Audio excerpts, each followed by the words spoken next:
Hi. So here we are again. Just giving an update on what's been happening this week with my Bible studying and trying to find faith. So went to church again today, but didn't go to the local church because we had a christening today. So it was my nephew and niece that were getting christened. So we went to the church that was local to them, which is actually the church that I got married in because my wife is Roman Catholic. So that's her church, or was her local church before we moved away to where we live now.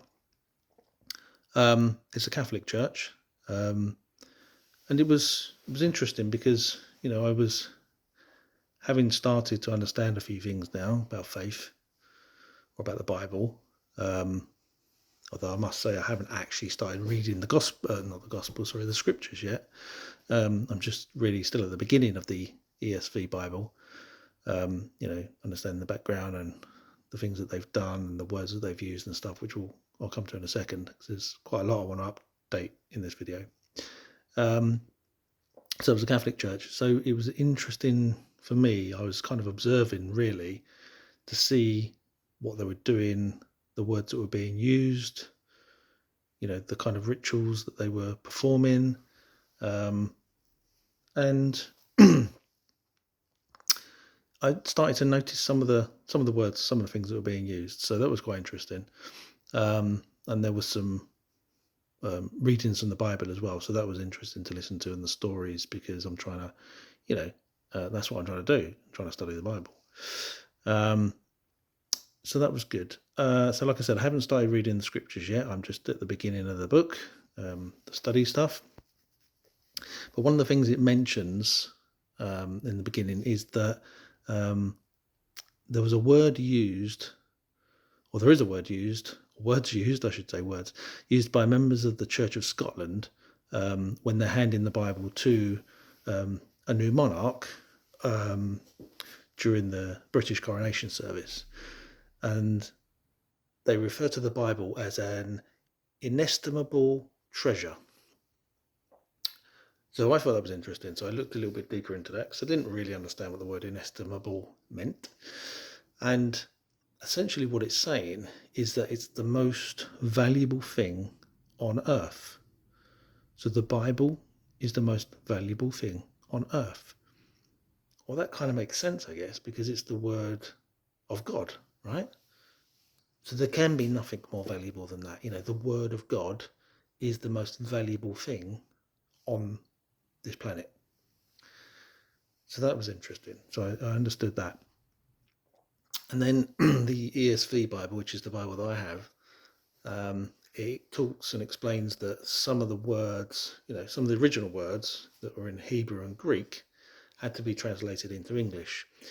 And so a couple of them that I found interesting were the word or words slavery and slave.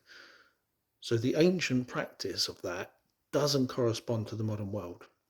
So what the Bible has to do is it has to translate that into three different versions, if you like, three different words to represent different variations so that we can understand it.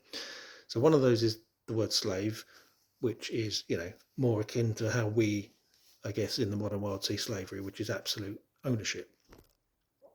Then we have bond servant, and that's more of a kind of a limited form of servitude. So it's more contract based. So maybe you would be a bond servant for, say, 10 years. And so you would receive all of your money that you're owed at the end of those 10 years. And then there's servant, which is a much sort of broader, and they have a much wider range of freedoms. So that was interesting. The other word that I came across was behold. So essentially what it means, this was the best word that they could come up with to the original Greek and Hebrew words. And it basically means to pay careful attention to what follows. So that's something I need to look out for when I'm reading the Bible, is I need to look for the word behold, and that's what it means. The other thing I was learning is that the Bible, the ESV Bible, the beginning, talks about God's plan for history in the Old Testament. And what it's telling you is that the Old Testament promises and predicts the coming of the Messiah, Christ. and therefore the salvation. So that was also quite interesting.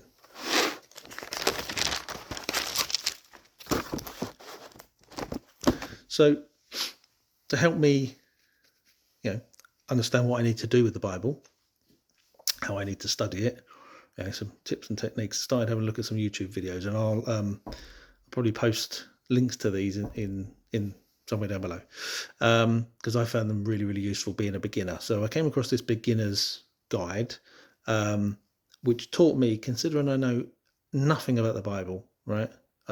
Literally nothing. I mean, I knew of the terms the Old Testament and the New Testament. I didn't really know what they meant, and I really knew nothing else, right?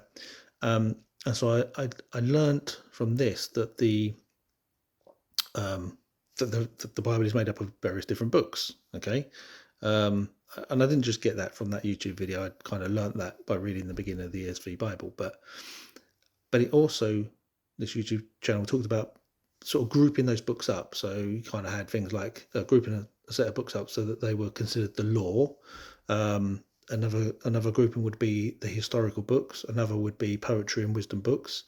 And then you also had another grouping called the Gospels. Now, I'd heard of the Gospels, but didn't really understand what the Gospels were. And so now I understand that the Gospels is Mark, Luke, and John.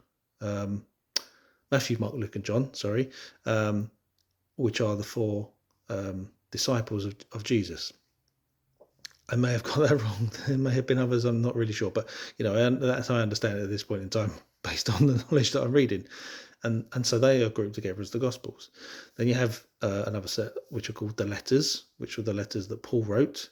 There are other letters as well. And then the final book is the prophecy book, which I think is about the second coming of Jesus. I think that's what that's about. So that was useful. So I'll provide a link to that. It also provided other useful stuff.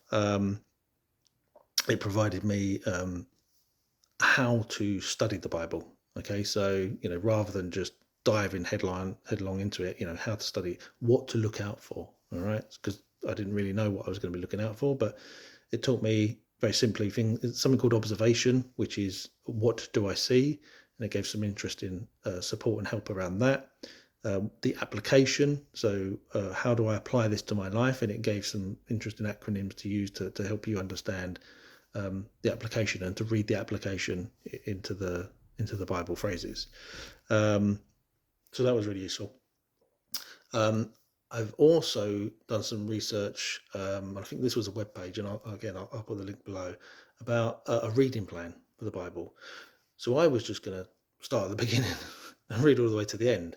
But what I've learned is there are various reading plans that you can follow, and there's a list of these various ones of these, and the one I'm going with is like a beginner's one. So what it suggested is, I'll have a quick look over here because I've wrote it down in my notes. So suggested that I read only one of the Gospels to start with, start in the New Testament, first of all I should say, read only one of the Gospels, read all of Paul's letters and the general letters, read another Gospel, read a historical book, read the remaining Gospels, and read the prophecy book, and then read the Old Testament. Now, I don't know if it suggests you read the Old Testament in a certain way as well. I'll get to that when I get through all of those. So that's obviously going to be some time in the future. So that was useful. So at least I think I know where I'm starting now. One of the other things I have looked into and got is I have actually purchased a Bible dictionary. So looking at these guides, it explained that a Bible dictionary would be very useful to add context when you come across certain words. You can look it up in the dictionary. I'll show you the one I've got actually, which is the Unger's Bible Dictionary. So this was recommended. There was another one, Tillers. I can't remember the name of it, but I couldn't find that on Amazon. So this was another highly recommended one. So I picked this one up. From what I hear, from what I'm being told, is they're mostly similar. So doesn't really matter too much. So I've got that one. I've also looked into highlighters, because I've noticed that Bible studying people highlight words and that to understand it. So I've researched those. So because you have to get ones that don't bleed through. because the pages are quite thin in the Bible. So I purchased a set of those. I think they're called Mr. Pen. I think that's the name of them. So I purchased those, and I'll share, how well they do, how useful they are, probably in another video. So yeah, so that's where I am at the moment. So, hopefully soon, in a couple more videos, couple more weeks, I'll actually start getting into reading the actual words of God, the Bible itself. So yeah, we'll see how that goes. Okay, thank you.